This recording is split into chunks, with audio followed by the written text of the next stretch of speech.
ओम नमः शिवाय। आज हम रुद्र संहिता पंचम खंड का अध्याय 42 शुरू करने जा रहे हैं। उमा द्वारा शंभु के नेत्र मूंद लिए जाने पर अंधकार में शंभु के पसीने से अंधकासुर की उत्पत्ति, हरण्याक्ष की पुत्रार्थ तपस्या और शिव का उसे पुत्र रूप में अंधक को देना, हरण्याक्ष का त्रिलोकी को जीतकर पृथ्वी को रसातल में ले जाना और वराह रूपधारी विष्णु द्वारा उसका वध। संत कुमार जी कहते हैं, व्यास जी, अब जिस प्रकार अंधकासुर ने परमात्मा शंभु के गणाध्यक्ष पद को प्राप्त किया था, महेश्वर के उस मंगलमय चरित्र को श्रवण करो। मुनीश्वर, अंधकासुर ने पहले शिव जी के साथ बड़ा घोर संग्राम किया था, परंतु पीछे बारंबार सात्विक भाव के उद्रेक से उसने शंभु को प्रसन्न कर लिया। क्योंकि नाना प्रकार की लीलाएं करने वाले शंभु शरणागत रक्षक तथा परम भक्तवत्सल हैं, उनका महात्म्य परम अद्भुत है। व्यास जी ने पूछा, ऐश्वर्यशाली मुनिवर, वह अंधक कौन था और भूतल पर किस वीरवान के कुल में उत्पन्न हुआ था? दैत्यों में प्रधान तथा महामनस्वी उस बलवान अंधक का स्वरूप कैसा था और वह किसका पुत्र था? उसने परम तेजस्वी शंभु की गणाध्यक्षता को कैसे प्राप्त किया? यदि अंधक गणेश्वर हो गया तब वह परम धन्यवाद का पात्र है। संत कुमार जी ने कहा, मुने, पूर्व काल की बात है, एक समय भक्तों पर कृपा करने वाले तथा देवताओं के चक्रवर्ती सम्राट भगवान शंकर को विहार करने की इच्छा हुई। तब वे पार्वती और गणों को साथ ले अपने निवास भूत कैलाश पर्वत से चलकर काशीपुरी में आए। वहाँ उन्होंने उस पुरी को अपनी राजधानी बनाया और भैरव नामक वीर को उसका रक्षक नियुक्त किया। फिर पार्वती जी के साथ रहते हुए वे भक्तजनों को सुख देने वाली अनेक प्रकार की लीलाएं करने लगे। एक समय वे उसके वरदान के प्रभाववश अनेकों वीराग्र गण्य गणेश्वरों और शिवा के साथ मंद्याचल पर गए और वहाँ भी तरह तरह की क्रीड़ाएं करने लगे। एक दिन जब प्रचंड पराक्रमी कपर्दी शिव मंदराचल की पूर्व दिशा में बैठे थे, उसी समय गिरजा ने नर्म क्रीड़ावश उनके नेत्र बंद कर दिए।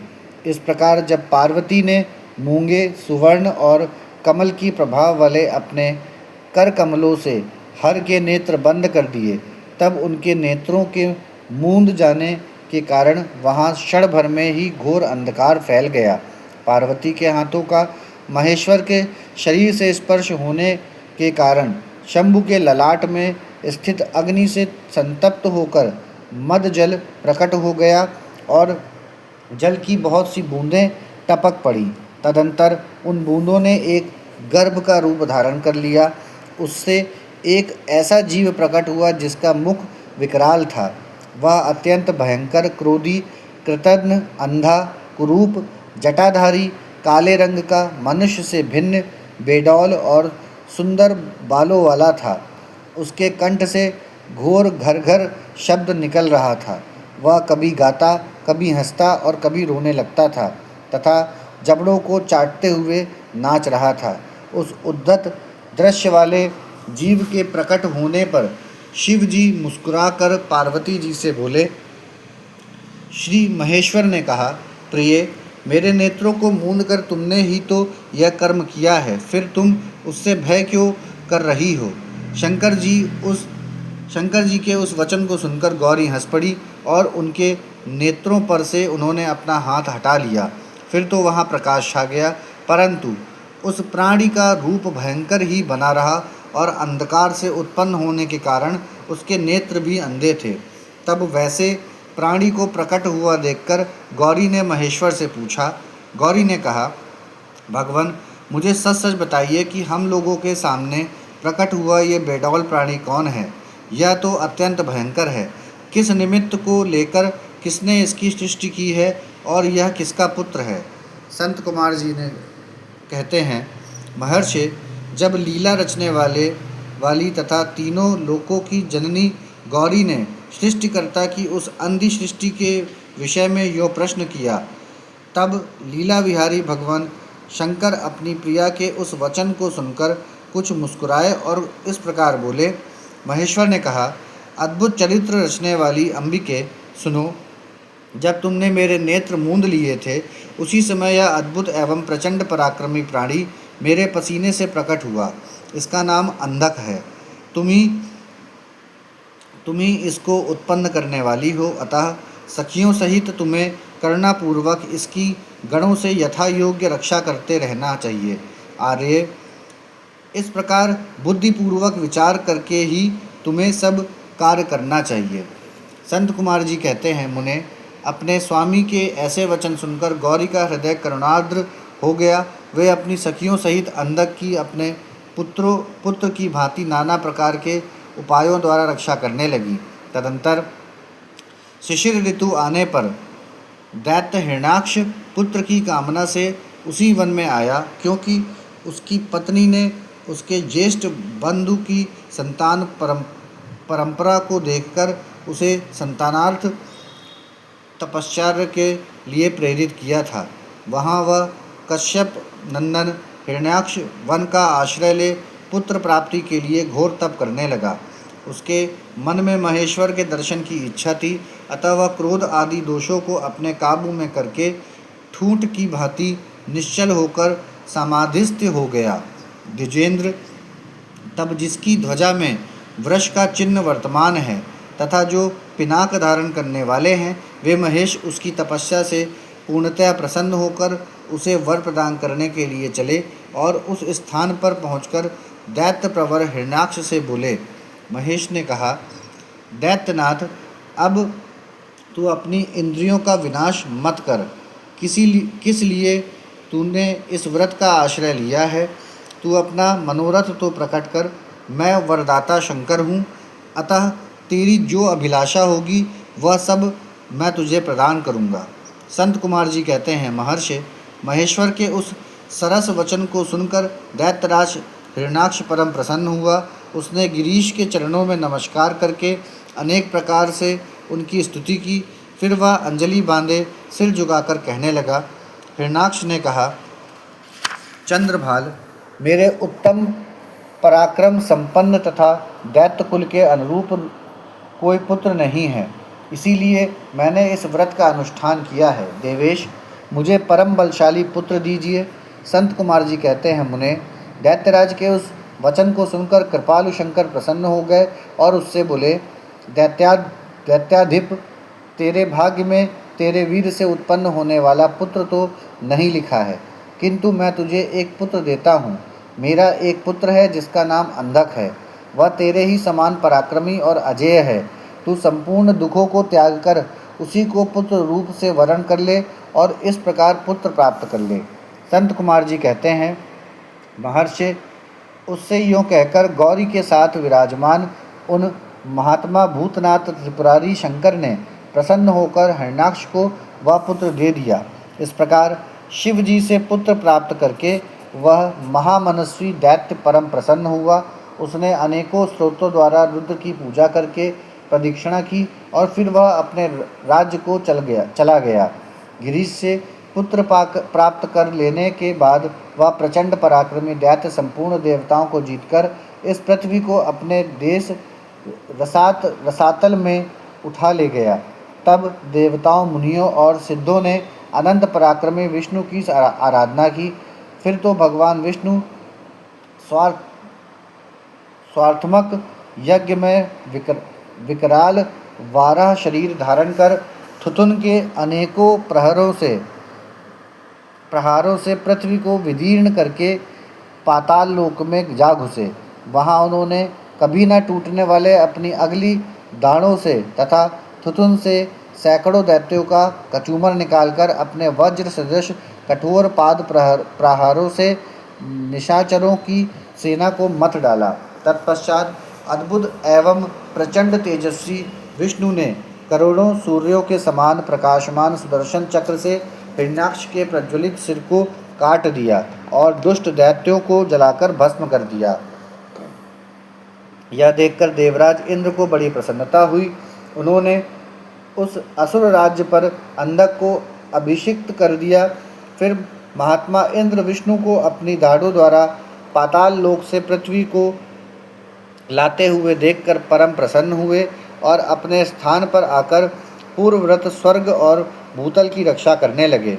इधर वराह रूप धारण करके उत्तम कार्य करने वाले उग्र रूपधारी श्रीहरि प्रसन्न चित्त हुए समस्त देवों, मुनियों और पाद्योनी ब्रह्म द्वारा प्रशंसित होकर अपने लोक को चले गए।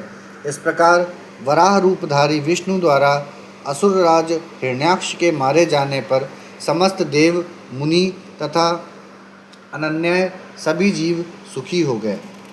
यहाँ हमारा अध्याय 42 समाप्त होता है। अब हम अध्याय 43 शुरू कर रहे हैं।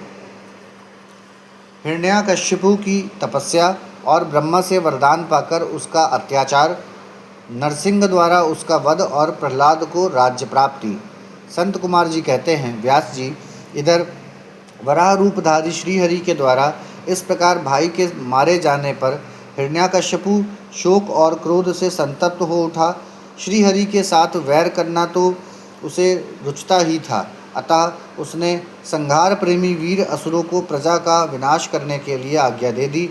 तब वे संहार प्रिय असुर स्वामी की आज्ञा को सिर चढ़ाकर देवताओं और प्रजाओं का विनाश करने लगे। इस प्रकार जब उन दुष्ट चित्त वाले असुरों द्वारा सारा देवलोक तहस नहस कर दिया गया, तब देवता स्वर्ग को छोड़कर गुप्त रूप से भूतल पर विचरने लगे। उधर भाई की मृत्यु से दुखी हुए हिरण्याकश्यपु ने भाई को जलांजलि देकर उसकी स्त्री आदि को ढाढ़स बंधाया।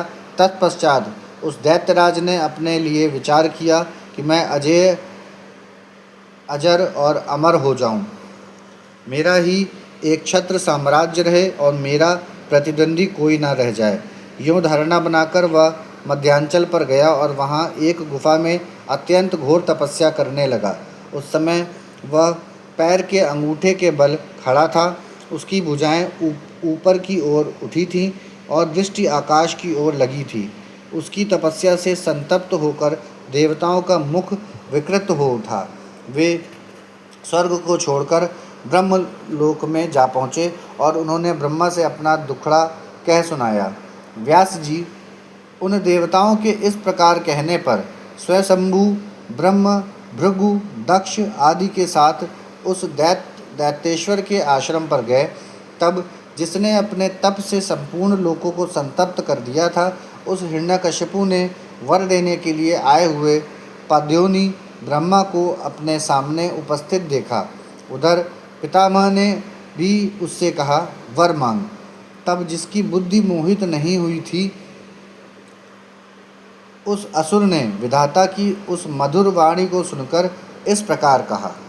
हिरण्यकश्यपु ने कहा, ऐश्वर्यशाली प्रजापति पितामह, मैं चाहता हूँ कि स्वर्ग में, भूतल पर, दिन में, रात में, ऊपर अथवा नीचे, कहीं भी शस्त्र, अस्त्र, पाश, वज्र, शुष्क वक्ष, पर्वत, जल, अग्नि के रूप में शत्रु के प्रहार से देवता, दैत्य, मुनि, सिद्ध, किंग बहुना आप द्वारा रचे हुए जीवों के हाथों मुझे कभी भी मृत्यु का भय ना हो। संत कुमार जी कहते हैं, मुने, हिरण्यकश्यपु के वैसे वचन सुनकर पाद्योनी ब्रह्मा के मन में दया का भाव जागृत हो उठा। उन्होंने मन ही मन विष्णु को प्रणाम करके उससे कहा, दैत्रेंद्र, मैं तुझ पर प्रसन्न हूँ, अतः तुझे सारी वस्तुएं प्राप्त होंगी। तूने 96,000 वर्षों तक तप किया है। अब तेरी कामना पूर्ण हो चुकी है, अतः तप से विरत होकर उठ और दानवों के राज्य का उपभोग कर। ब्रह्मा की वाणी सुनकर हिरण्यकश्यपु का मुख प्रसन्नता से खिल उठा। इस प्रकार जब पितामह ने उसे दानव राज्य पर अभिषिक्त कर दिया, तब वह उन्मत्त हो उठा और त्रिलोकी को नष्ट करने का विचार करने लगा। फिर तो उसने संपूर्ण धर्मों का उच्छेद करके संग्राम में समस्त देवताओं को भी जीत लिया। तब देवता भागकर विष्णु के पास पहुँचे वहाँ श्रीहरि ने देवताओं और मुनियों को दुख गाथा सुनकर उन्हें आश्वासन दिया और शीघ्र ही उस दैत्य के वध करने का वचन दिया। तब देवता अपने स्थान को लौट गए। तदंतर महात्मा विष्णु ने ऐसा रूप धारण किया जो आधा सिंह और आधा मनुष्य का था। वह अत्यंत भयंकर तथा विकराल दिख रहा था। उसका मुख खूब फैला हुआ था, नासिका बड़ी सुंदर थी और नख तीखे थे। गर्दन पर जटाएं लहरा रही थीं, दाढ़े ही आयुध थे। उससे करोड़ों सूर्यों के समान प्रभा छिटक रही थी और उसका प्रभाव प्रलयकालीन अग्नि के सदृश था। अधिक कहाँ तक कहा जाए, वह रूप जगन्मय था। इसी रूप से वे भगवान भास्कर के आस्ताचल की शरण लेने पर असुरों की नगरी में प्रविष्ट हुए। उन अतुल प्रभावशाली नरसिंह को देखकर सभी दैत्य एक साथ उन पर टूट पड़े। तब उन अद्भुत पराक्रमी नरसिंह ने महाबली दैत्यों के साथ युद्ध करके बहुतों को मार डाला और बहुतों को पकड़कर तोड़ मरोड़ दिया। फिर वे उस नगर में घूमने लगे। तब उन सर्वमय सिंह को देखकर दैत्यराज के पुत्र प्रहलाद ने राजा से कहा, यह मृगेंद्र तो जगन्मय दिख रहा है, यह यहाँ किस लिए आया है? प्रहलाद ने पुनः कहा, पिताजी, मुझे तो ऐसा प्रतीत हो रहा है कि यह भगवान अनंत और नरसिंह का रूप धारण करके आपके नगर में प्रविष्ट हुए हैं, क्योंकि मुझे इनकी मूर्ति बड़ी विकराल दिख रही है। अतः आप युद्ध से हटकर इनकी शरण में जाइए। इनसे बढ़कर त्रिलोकी में दूसरा कोई योद्धा नहीं है। इसीलिए आप इन मृगेंद्र के सामने झुककर अपने राज्य का उपभोग कीजिए। अपने पुत्र की बात सुनकर उस दुरात्मा ने उससे कहा, बेटा, क्या तू भयभीत हो गया?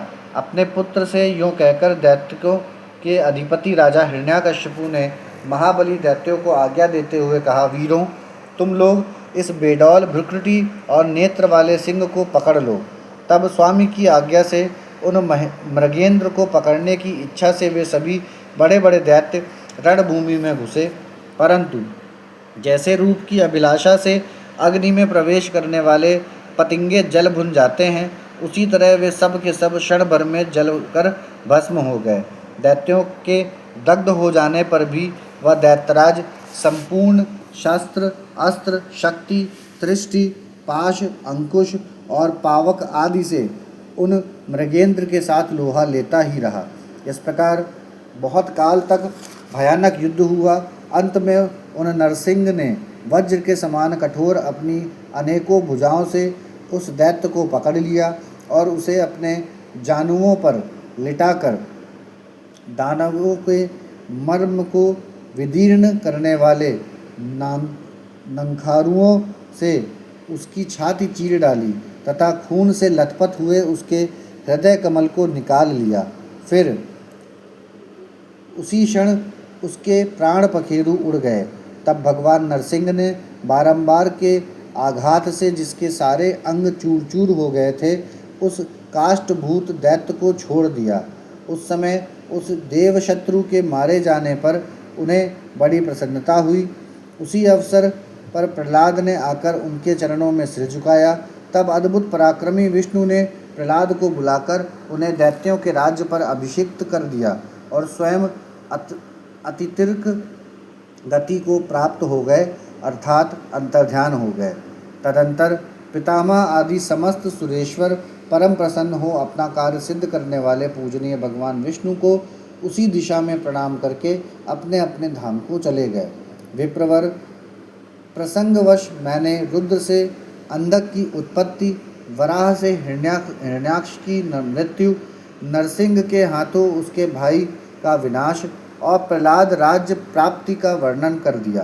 द्विजश्रेष्ठ, अब मैं शिव की कृपा से प्राप्त हुए अंधक के प्रभाव का शंकर जी के साथ उसके युद्ध का और पीछे जिस प्रकार उसे महेश के गणाध्यक्ष पद की प्राप्ति हुई उस कथा का वर्णन करता हूँ, सुनो।